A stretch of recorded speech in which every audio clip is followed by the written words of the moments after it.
So welcome to the Quality of Mind Transforming Business podcast. This is where we explore the new game-changing understanding that can unlock new levels of performance, resourcefulness, and well-being in the workplace. Join us if you want to be part of the new breed of leaders in business. Join us if you're fed up with the conventional echo chamber. And join us if you want to be part of the new revolution in understanding how the mind works and recognize that we are more than just our psychology and that can lead to better results. Hello and welcome to the Quality of Mind Transforming Business podcast series.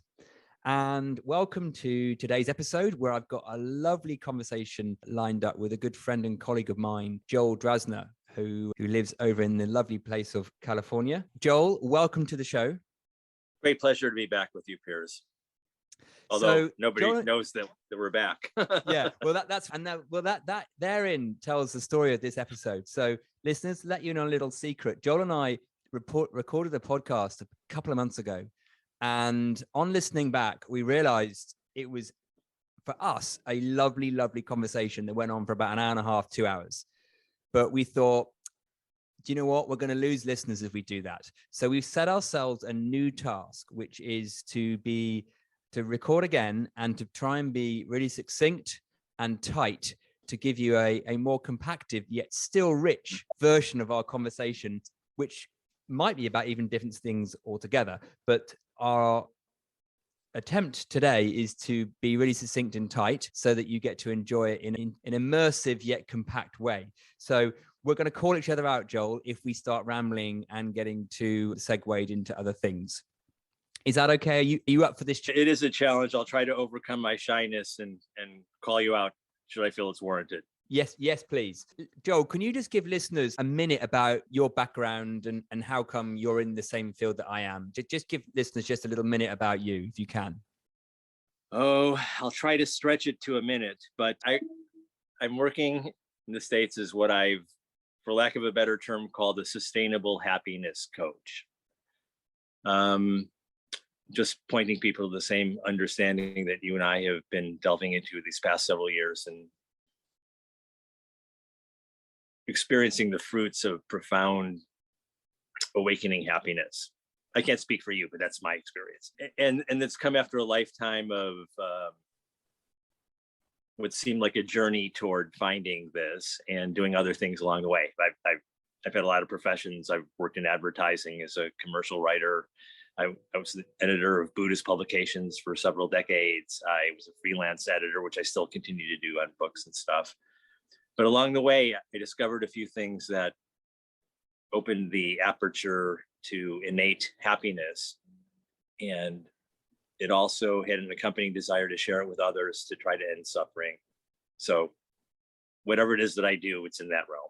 Brilliant. And I love listening to you talk, Joel, and you're a writer as well. So it's wonderful. And what we thought we were going to talk about today, listeners, was looking at what we're all up to in this big rat race of the world that we're in, particularly in organizations, because that's the aim of this show, is how we're often looking for stability and safety in the wrong places, and how we're trying to search for security, fulfillment, success, and we're trying, and it doesn't always work, and how come? And I think Joel summed it up really nicely just earlier when he said the folly of seeking stability in a world made of instability, and how we then hinge and attach our happiness and sense of worth to something that in the wrong place. So that's what we wanted to talk about. And as a little way into that, to make that a little more practical to people, I wanted just to start and say something about the current trend where organizations are trying to improve the amount of psychological safety that exists in organizations. And I thought we might use that, Joel, as a stepping off point to talk about the more fundamental. Because what I see organizations are doing, and it's well intended, it's really nicely intended, is that they want people to be able to come into the workspace and talk about things that they normally censor and shackle themselves from. So they want to talk about the fact that maybe they're not feeling heard, they're feeling vulnerable, maybe they've got something going on in their home life, maybe they're going through a divorce, maybe they're struggling with something, they're feeling bullied or harassed, etc., etc. And people have talked about how they don't feel like they can do that in the workplace. So the idea was, which has become popular now, is to create more of a feeling of psychological safety so that you can be who you want to be in the workplace without fear of being judged for that, or being marked down for that, or whatever it might be. Now, as I say, great intention behind that. But for me, it's a symptom of a misunderstanding that we're going to be pointing. I'm not saying here we shouldn't be encouraging people to speak their mind in organizations and feel safe about that. That's not what I'm saying at all. The bit I want to point to is the fact that people feel they can't say that is a symptom of something else. It's not just a symptom of organizational culture. It's a symptom of a misunderstanding about who we are and what's foundational. Yeah. Joel, does that make a little bit of sense from what you're listening to? Yes, it does. It made wonderful sense. I think it's a great place to start. Yeah, a lot of things, even in your succinct description of that, a lot of stuff just hit me just as I was listening to it. And one of the things that hit me, because I don't work a lot in that area. I kind of work one-on-one with people who are just, struggling with more close to home sort of stuff. But it occurs to me that it's very possible that all of the people who are with noble intention trying to open up this avenue so that their employees of their institution can feel psychological safety may very well likely be struggling with the same misunderstanding that the people they're trying to help, and that their possible remedy for it may just be lost in the morass of confusion, and might even possibly exacerbate what's inspiring the seeming lack of safety in the people they're trying to help. Yeah. Yes. Let's get into that. So what is it that we're pointing to when we say people are misunderstanding and we're saying it's a symptom of misunderstanding? What are we saying in succinct terms is the misunderstanding?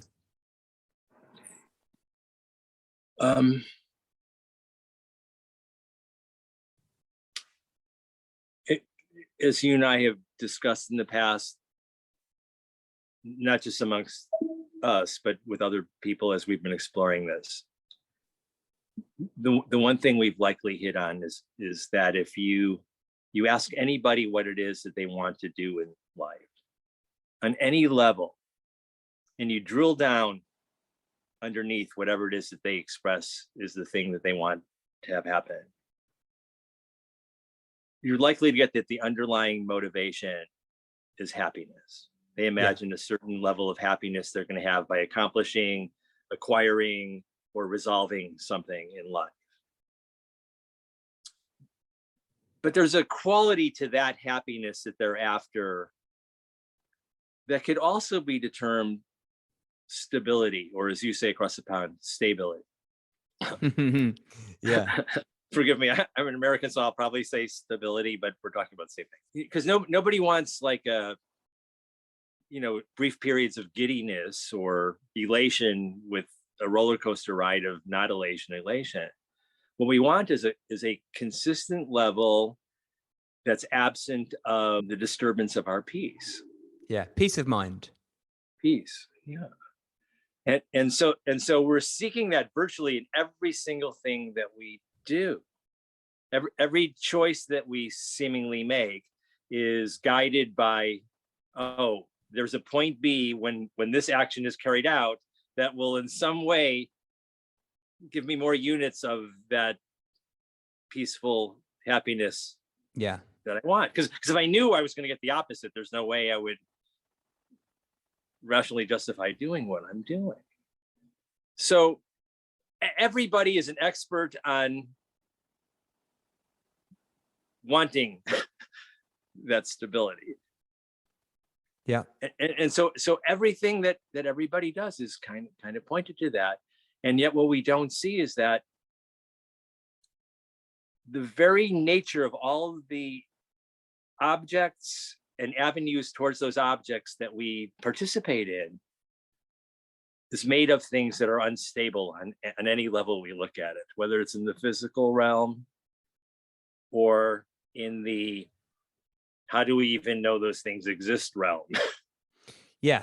So whatever we seek to get peace and well-being in the external world or the internal world, if I just want to call it that. So the external world with things and cars and houses and relationships, or in the internal world of having nice thoughts or whatever it is, both of those things, places that we'll look, the internal world or the external world, are fundamentally unstable because they come and go. Yeah, even say we clearly define a physical object that for some reason everybody in our purview, our families, our society agree that if you can have this object, you will then have happiness.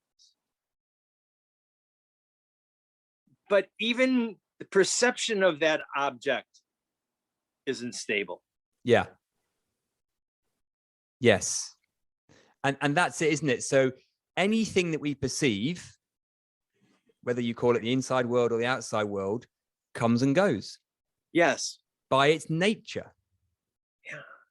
Time, space, everything comes and goes if it's within perception, thought, feeling, sensation. Exactly.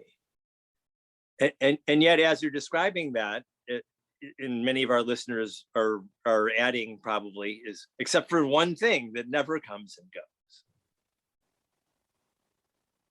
And if something never comes and goes while everything else comes and goes, to me, that's probably the most solid definition of stability that there is. So what is it that doesn't come and go? That's the question. Yeah. Listeners, call us at yeah. We'll do a poll. What is it that never comes and goes? This is something we've been exploring for the last few years. We'd love to know. We would love to know. Yes. But how would you describe the thing that doesn't come and go? It's a knowing presence, intelligence, whatever, that is aware of everything that comes and goes. As this one teacher we like to listen to, Rupert Spira, says, everything that appears has to appear within something.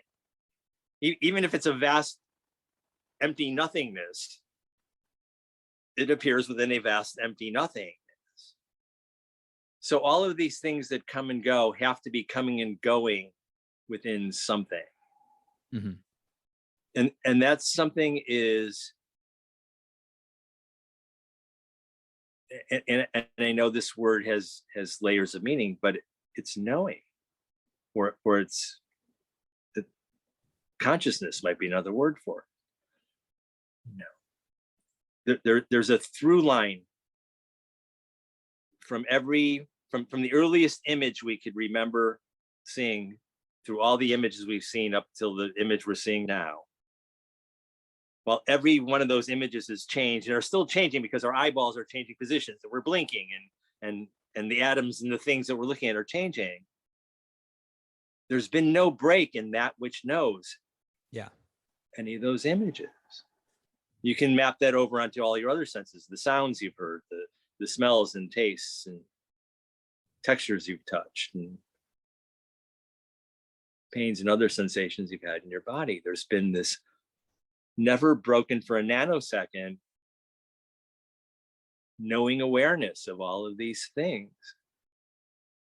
It's the only thing that we've been able to point ourselves to seeing that itself doesn't come and go. Because if that came and went, there would have to be something that recognized that came and went.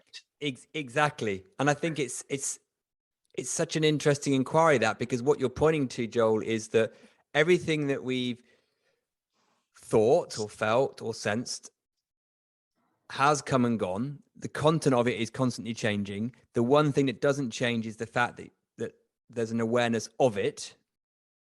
Yeah. And if that awareness of it came and went, there'd have to be something before that was aware of it, the thing coming and going. But let me just ask a devil's advocate question then. So we've got a listener who's curious and they're saying, well, okay, what about deep sleep? When I'm in deep sleep, it all goes. Yeah. Yeah. And that question does come up a lot, and not really to try to dodge the question, but even for each person who asks that, it would help to get a granular description from them of what the it is that's disappearing.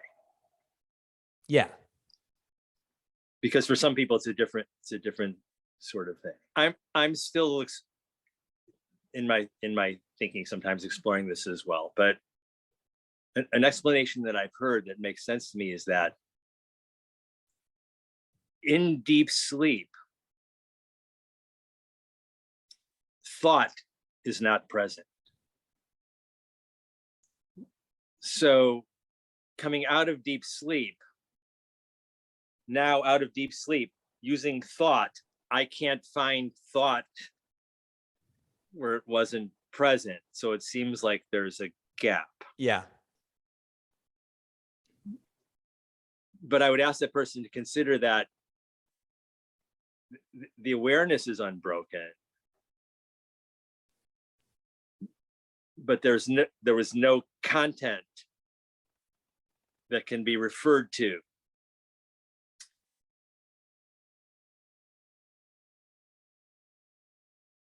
Because if you went away and came back, where did you go, and what did you come back to? Yeah. And I'm going to just use the lovely phrase that Rupert uses that really touched me is, it's not, deep sleep is not the absence of awareness, it's the awareness of absence. So there's nothing in the content to be aware of. The screen's off, if you want to call it that. There's nothing on the TV, so it looks like awareness itself is gone. No, but that's what awareness is when there's nothing in the conceptual finite mind. There's just a nothing. Yeah. So it's the awareness is still there. There's just nothing to be aware of because there's no thought and conception, why it would appear like it's gone. The it being, what we see and hear and feel and all that kind of stuff. But it hasn't actually. So deep sleep actually reinforced in my mind is one of the easiest ways to see what we're on about here, because the content goes, yet something's still there, not something thought confined, but there's something still there, because when we wake up in the morning from our deep sleep, we have this vague recollection that that I had a good sleep, and so there's some, and we can wake up to an alarm clock. We'll wake up if the house is on fire. So there's something still there. Not everything disappears. Yeah. Just the screen of perception turns off. Yeah. Not to go too far into the weeds of this metaphor that, again, Rupert Spira uses a lot about a screen and the movies that play on it. And even expressing here might not exactly answer the question for the reader, but it might give them an avenue for their own contemplation. Inquiry, yeah. Okay. So to ask about deep sleep is kind of like say I was watching the latest episode of Emily in Paris on Netflix and it was late and I got tired and I turned it off. And then I turned it back on in the morning to catch up because I was so, deeply engrossed in what was going to happen to Emily's next romantic interlude. And Emily's inquiring, oh, well, where did the screen go while I was not in my It's like the movie asking, is the screen really there? Yeah. The character in the movie can't really ask. Yeah. It'd be like if you're an actor playing the actor can't ask the character can't ask the actor, hey, what do you have for lunch? It doesn't work. So, okay, now I've just spotted I'm going to pull us up now and put ramble alert on because we're going off. So I was thinking the same thing, and I think I have a tie-in though to pull that back in. Brilliant. Go for it, Joel. Okay, so the answer to the deep sleep question is the same answer as to how to find stability. It's in the knowing of what is it that constitutes the us that's looking for stability, or the us that believes it's a contiguous thing that gets lost in deep sleep. It's the same. Yeah. If we resolve even a shred of clarity about, I don't know if I'm using words correctly any longer. If we get even just a glimmer of the nature of who we really are, then that goes a long way to mitigating some of those questions. Right. So let's just go back into our theme. So what we were saying, there's a misunderstanding about where we seek our peace and contentment and well-being. And what we're saying is that we look for it in the things that come and go, in objects that might be physical objects, or it might be in states of mind or whatever. And we're saying those things come and go by definition. That's what they are. So you can't find stability and peace in something that comes and goes. The only thing that doesn't come and go is the knowing of, or the capacity for awareness for those feelings, sensations, perceptions. And that's where we're saying we need to be looking, or that's what's there, but we're looking in the wrong place. So this is what I'm sort of summarizing our theme so far. And therefore, once we spot that innocent mistake, there's a load of implications to that, because we wouldn't start to base everything on the stuff that comes and goes. We'd lean more into what is the only thing that's consistent and eternal. And as we're recognizing more and more that there's a seemingly world filled with things that come and go, and then there's the knowing of those things, in the area of that which comes and goes is a conception about who we are. Yes, a self, a me. Yeah, a self, a me, an object powered by a cluster of current thinking, usually, that views it, that has its sense of who it is as a relational effect of all the other things that come and go. And the solid belief in that is the very source of all the instability that we feel. Yeah, and it's not.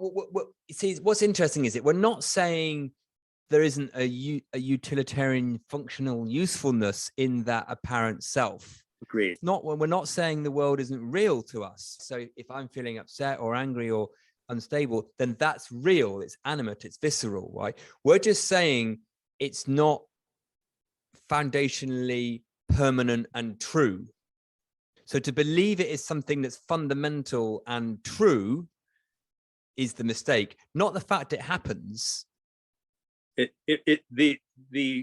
experience of it is an actual experience. Yes. But what we've thought that experience to be constituted of is not what we've thought it was Yes. It's not made of what we thought it was made of. And therefore, once we see that, there's different implications for how we would navigate whatever turns up. I like how you said it better. Yeah. and one of the symptoms of that is seeking stability, happiness, well-being, contentment in it. Because if you know that's not, it doesn't live there, you wouldn't look there. It'd be really, really silly to look there. Yeah. And you wouldn't have to keep it safe in the way that we think we have to keep it safe, because it can't really be damaged because it doesn't exist as a entity anyway. It can appear like that though. Yeah. And the illusion that it appears like is really well produced. The special effects department do a tremendous job in It feels and creating looks that and, yeah. illusion. You know, and one of the ways that you and I both know that we start to lessen the solidity of that illusion is by doing some inquiry, like, oh, well, where is the I that knows these perceptions, sensations, and thoughts located? Can it be found in a body part as any? So you're talking now about this thing that doesn't change, the thing that is the knowing of. Where is that located? That could be a question someone might have. Yeah. Because if it's in a body, then already it doesn't have the stability that we were alluding to, because we know bodies appear and disappear like all other objects. But we could do even a quick check and we would go, oh, but the only knowing of a body that I have is, if I'm sighted, I could look and see a percentage of a physical body. Yeah, I can see my hands and my feet and my whatever. Yeah, right. I can't see the back of me, but I can see something. Yeah. Right. Then if I move off of the sight, if I close my eyes or pay attention to other things, then the only other evidence that I have a body are physical sensations and thoughts that come and go about what I see and feel. So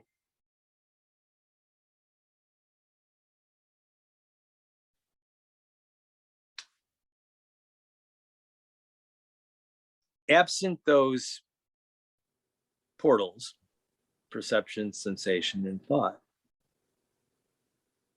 what other permanent evidence do I have of a body?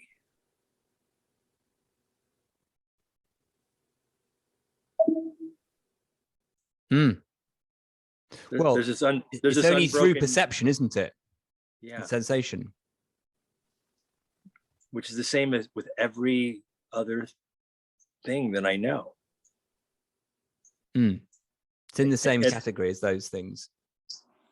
I can't find one molecule of anything, or one cell, or one pixel of anything that I don't have an experience of outside these three portals of perceiving, sensing, or thinking.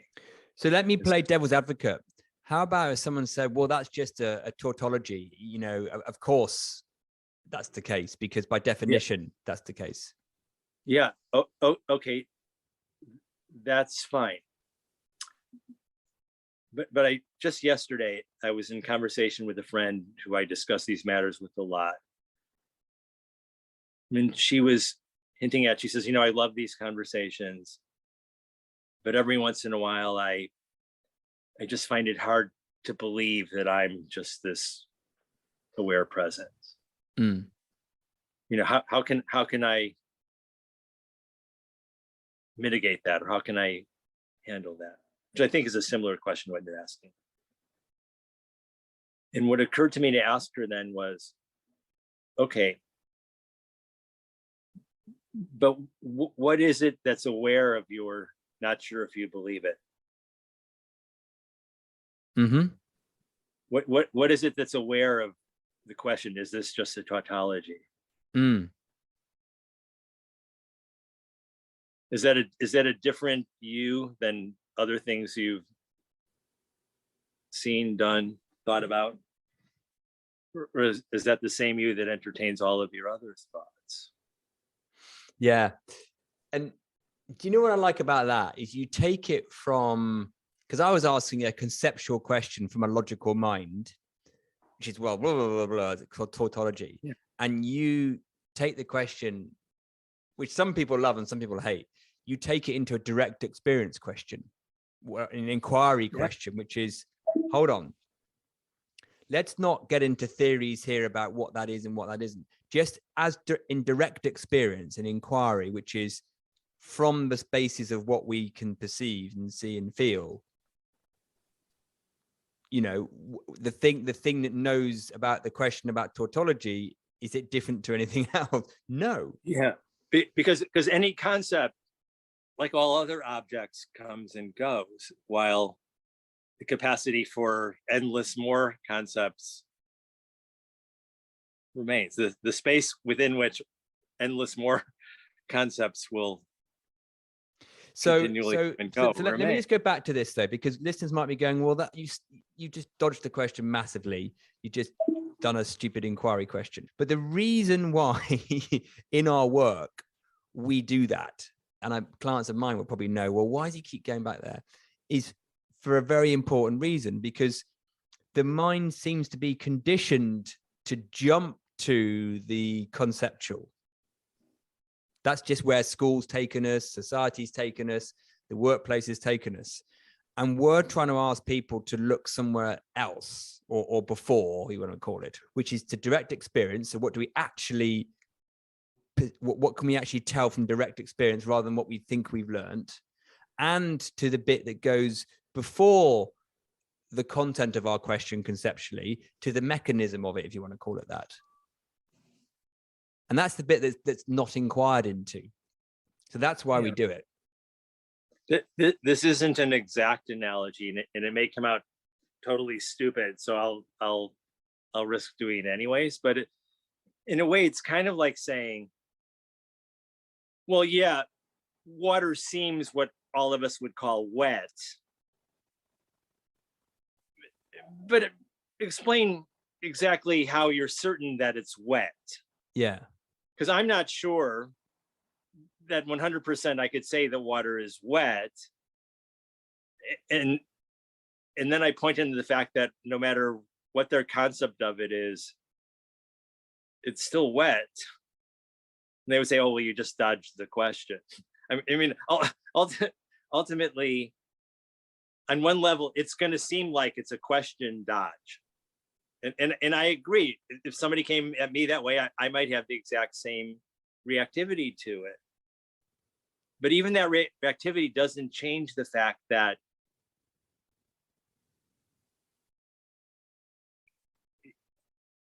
my most solid conception is an object that's appeared within something. Yeah.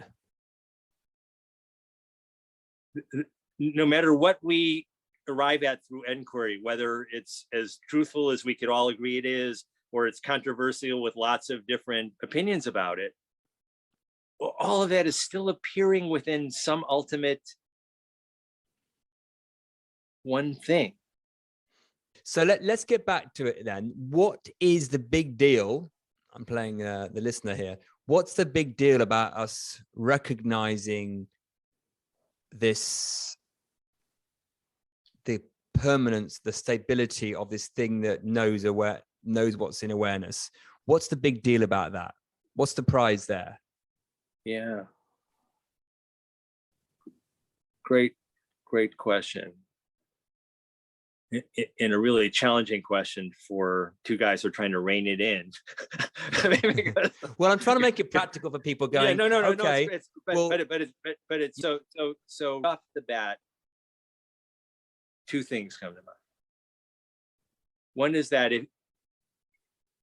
if we start to have a felt understanding of that, very rationally and naturally,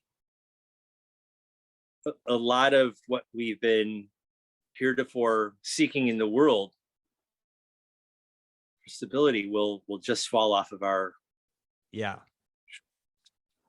And likely for most of us, when that happens, there's going to be a visceral sense of relief of some kind. Yeah. That certainly was my experience. More peace on the inside and less conflict on the outside. Yeah. Yeah, yeah, provisionally speaking, off the bat, yes. And then another thing is, and it's related. If even in conversation, you get even just the slightest glimmer of the fact that you're this unimpacted, knowing presence of everything that you experience, I throw the question to you: Do you feel less stable or more stable? Do you feel? Do you get a sense of peace that's there behind the objects of the experience that you're aware of, or do you feel less peace? And as you answer that, not as a thought, as you feel into the answer of that, the question you just asked will likely greatly disappear. Joel, I edit this bit out. So I think one of the key things I'm hearing you say there, Joel, is the evidence that we all can access of our own experience, sensing, feeling of what you may not know what it's called in the language we're using, but listeners, the times when you've just had a sense of peace and contentment and love and whatever else you want to label it, we've all had moments of that. Sometimes we've had bigger moments, sometimes they're very fleeting, sometimes they feel like they're a long time apart, but we've all had moments of that. And that's universal for every single one of us. We've had moments of, so if you just lean into that for a moment, that's what we're saying is on offer. And we're not saying it's only on offer for 5 minutes on a Sunday afternoon when you're having a beautiful walk in the park or looking at the sunset or the moon or looking into your lover's eyes. We're saying that is available for you more of the time in anything, whilst anything's turning up on the screen of perception in the internal or external world. Yeah. Yeah. And if you have even a shred of experience of what it is you're just talking about, then your question actually turns into, what has my search for stability got to do with knowing this stable peace that's behind all of my experience? Yeah. Which comes back to what we said at the beginning, that we kind of know it's there, this lovely sense of peace and well-being. We've kind of all got a sense it's there, and we're just looking in the wrong place. Yeah. I know we come back to quoting Rupert a lot because we just enjoy how he points to things, but he says it's kind of like we're walking around our house looking for our eyes. Yeah. Yeah. And the system is designed to hoodwink us. Well, it doesn't actually. It's just we miss the signals. So, because one thing people might have been earlier on when we were talking about psychological safety and what happens in the world, people might go, yeah, but a lot of it feels really uncomfortable. I have feelings I don't like, isolation or judgment or depression or frustration or anger or separation when I don't feel psychologically safe. So people might be going, Zora, for you to say what you're saying, but it feels very viscerally not nice. So how can you say, oh, it just comes and goes, blah, blah, blah. I don't want it to come and go if it's going to feel that horrible. People might say that. Yeah. And I think that's, again, another symptom of the misunderstanding, because all those, let's call them unpleasant feelings, those icky feelings that we might label with lots of different words, are actually pointing us back to this peace and stability that exists before. And they're actually almost like helpful indicators. We've just misunderstood what their purpose or role is in a way, because they don't damage what's truly there. That, you know, they're just ways on the surface. So they feel really unpleasant. You know, we might perceive it like that, but they're there just to point us back the other way. Yeah. Yes, and also far be it for a single conversation like we're having to be the quick permanent resolution for everybody who's suffering to now overcome it. All this podcast, I think, at best can do is put a crack in what heretofore has been your solid belief that you stand at a distance from the safety and stability you're after. And once that crack opens and the light starts to get in that, oh, maybe this isn't reality, then maybe I could talk to somebody who can help point me further through. Like the perfect chance for them to have a wonderful conversation with you where you would point them back to what's going on. You might even be able to give them some practical things they could do to maximize or really take advantage of those pointers back to who they are. So all we're doing today is asking people to consider the possibility that this psychological safety that they think will be the result of a bridge from where they are to someplace they need to get to might not be necessary, and that it may just be opening up to what's already there for them. And actually, let's put it in that context again. So, you know, people might think, well, I'd feel better if I had some proper conversations with my boss or my colleague or whatever. If I was allowed to speak my mind in the workplace, I'd feel better. Now, what we're saying is that let's say you did have those conversations with your boss or your colleague, and then you feel better.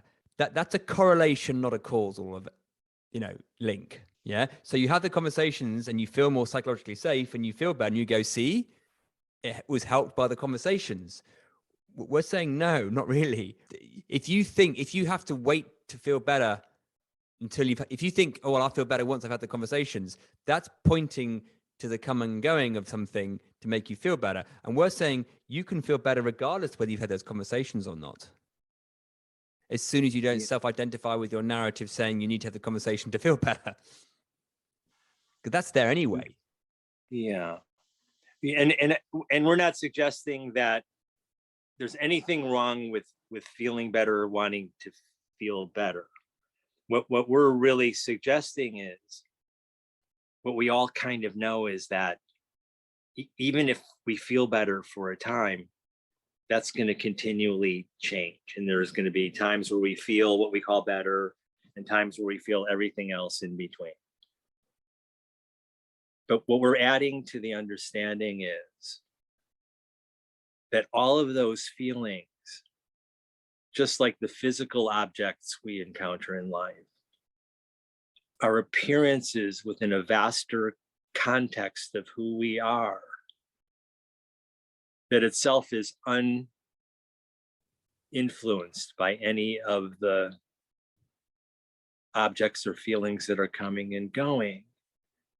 And by default, we would call that unobstructed, uninfluenced nature of it peace, stability, happiness. That's fundamentally who we are, irrespective of any feeling state that's temporarily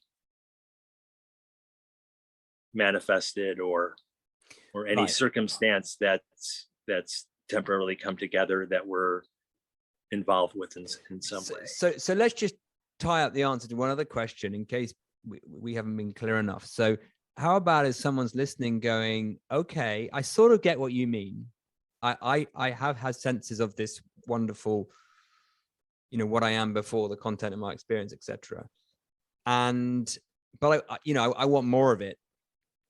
How do I get more of it? Surely seeking things like psychological safety are getting more of it.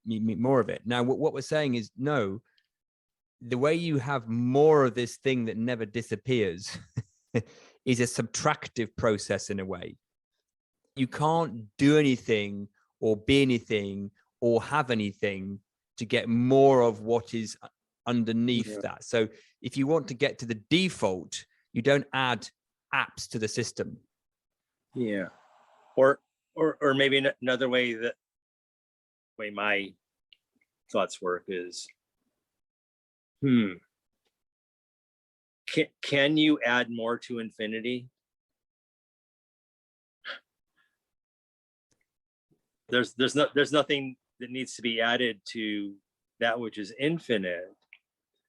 So rather than trying to add more, maybe it's just a deeper look into how extensive is that, how extensive is the knowing presence within which all of this stuff is happening. Well, it's obviously all encompassing by definition. So yeah, it's universal. And I think, yeah, so it is everything. And you know, what's just occurred to me, it's very obvious this, even in the phrase psychological safety, our psychology, our psyche is the bit that comes and goes. And it's fundamentally unstable. So to try and get stability in our psychology is a complete oxymoron, really. And if we were able to have the conversation with the alien, like I often use as a little experiment, you know, like the alien would go, that bit can't be stable. That bit's meant to move around.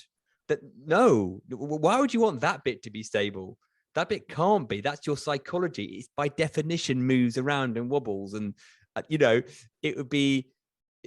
It's not meant to be stable.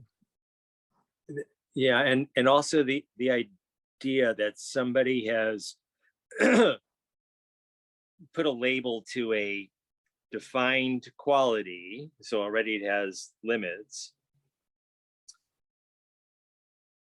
Now it suggests that that's a destination. It's a place in space and time that's apart from you, and something is some piece of the whole that you thought you might have known yourself to be is lacking that place and needs to bridge the distance between me and psychological safety. Yeah. Yeah, I mean, yes, absolutely. When you say it like that, it doesn't make any sense, does it? And because otherwise it'd be like, oh, Piers, you pointed me to this ever-present, vastly expansive, possibly infinite inner peace that is my innate nature, but I'm a little concerned that I don't have psychological safety. Yeah. Exactly. It's it's like giving someone a huge meal and going, well, I don't like this pea. This pea's wrong. You're like, well, what? Yeah. And actually, I tell you what, it's funny, isn't it? Because the one area or context of life where we're more okay with it is little tiny kids. Their psychology can be going all over the shop in the day, going from this to that to tantrum. And we just go, oh, bless them. You know, isn't that lovely? We don't worry about them at all. You know, I'm talking 18-month-old, two-year-old kids. We like, oh yeah, it's funny. Look, he or she's doing that now, crying or they're laughing or angry. We don't have any problem with them being all over the shop with their psychology. But you know, then as it gets to 4, 5, 6, we go, is there something wrong with them? We start to doubt it even at 4, 5, 6. And by the time you get to a teenager, we get really worried going, well, yeah, they're going for these dark episodes and all this kind of stuff. And then by adulthood, we're like, you know, so it's funny really how we have no tolerance for it. Yeah. And if we don't do it to the kids, they're getting it from their peers and the rest of society too. Yeah. Yeah. But we're okay with it with little kids. Yeah. We seem to think it's fine that they can have a bit of a cry and a bit of a shout. We don't, you know, we don't mind. We don't go and fix them. So I think it just comes back to what we're saying at the beginning is the symptom. So the requirement for stability, safety is a symptom of this misunderstanding of what we are really. And what we and our seeking mechanism, our protecting and seeking mechanism that's trying to find this okayness in the place that comes and goes, rather than in what it is made of, which is the knowing of awareness. And that's what we're trying to get across. And I think, as you said earlier, Joel, this conversation hopefully might just give you a little bit of a nudge to go, maybe all that seeking isn't a very good idea. Maybe all that neediness on behalf of the self isn't a good idea. Maybe there's somewhere else to lean into, and then carry on your inquiry from there. Yeah. So maybe here's something practical we could even leave listeners Yeah, let's with. do that. Okay. So instead of now feeling like you listened to all of that, you made sense of what we said, and you now need to bulldoze out of your life all of the natural seeking and stuff that you've had a tendency toward doing for many decades. What if very gently, for the fun of it, maybe once or twice a day, you could set your smartphone to beep you to remind you to maybe do this? You just decided for a moment to pull maybe 10% of your attention to your seeking in other circumstances and situations, and take that 10% of your attention and put it on the space within which all of your thoughts and circumstances are arising, and see what's there. Just gently play with that and see what happens. Yeah, nice. And I'm going to add a tiny stepping stone into that. Cool. Because just as a little part of that is what I call unhook or decouple the coming and going for feeling, sensation, perception, and the knowing of it. So sometimes we don't even, it's so merged together, this knowing of awareness and the content of awareness, that we can't even pull 10% of it away because they're so squished together. So even a little practical thing you can do for 10 seconds, 5 times a day, is just pause and just spot that there's thoughts, feelings, sensations, perceptions coming and going. And without them or before them, there is a something. There's a knowing, there's an essence, there's a spirit of a something that isn't the stuff that comes and goes. And just practice the uncoupling for a moment. And even if you do that, 5 times, the first couple of times it's a bit weird and you try and do it conceptually and you go, well, is there or isn't there? I don't know. But if you lean into it in a sensing way, it doesn't take long, does it, Joel, for people to get a sense of that? Brilliant. Yes. Yes, I've had conversations with people and suggested similar things, but that's brilliant the way you just described it. Yeah, even the slightest crack for a few seconds in what previously had been decades of consistent misunderstanding is immediately undoing layers upon layers upon layers of that which has been supporting your dissatisfaction in life. Absolutely. So, Joel, do you think we've done a good job of keeping this succinct and non-rambly and non-segue or not? Well, up until this moment, we've done a good job of distracting my worry whether we've been doing that. Yeah, brilliant. Yeah, exactly. So I'm now bringing in the bit of us that likes to monitor and evaluate. And I'm going to say we've done a better job than last time. We're not immune from any of this. Well, no, we're not. And I think we've done a better job than last time, listeners. You know what? We have got that recording. If you really want to listen to that one, give yourself a couple of hours. But yeah, so is there anything else you want to say to kind of conclude or to wrap this up, Joel? No, just a general request to continue the conversation from time to time if it seems valuable. Yeah. The answers are in the exploration, not in any conclusions arrived at. I'm going to just pick on that bit because it's such a good point. So you might have understood 80% of this or even 8% of this. That isn't the point.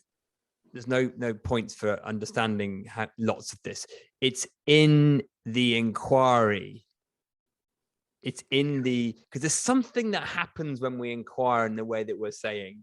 I don't know, something seems to just happen for people. They seem to start to get a resonance with it. So even if your conceptual mind's really confused with most of what we said, if something resonates behind that, go into it, inquire it yourself.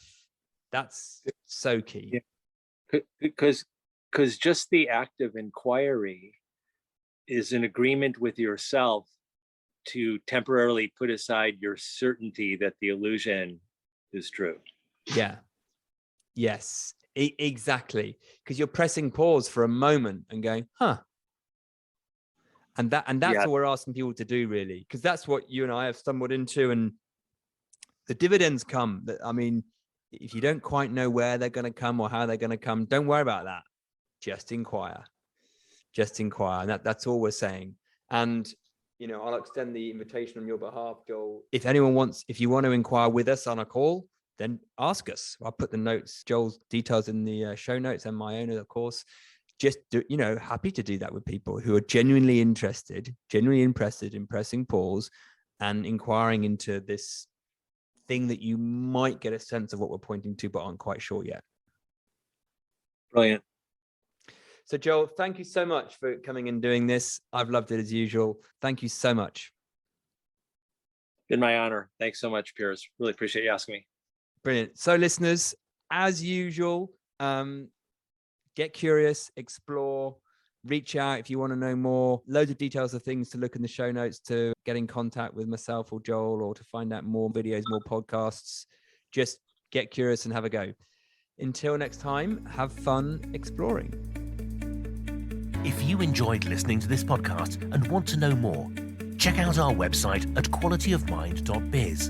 And also, feel free to reach out and leave us a review or a comment. Until next time, have fun being curious.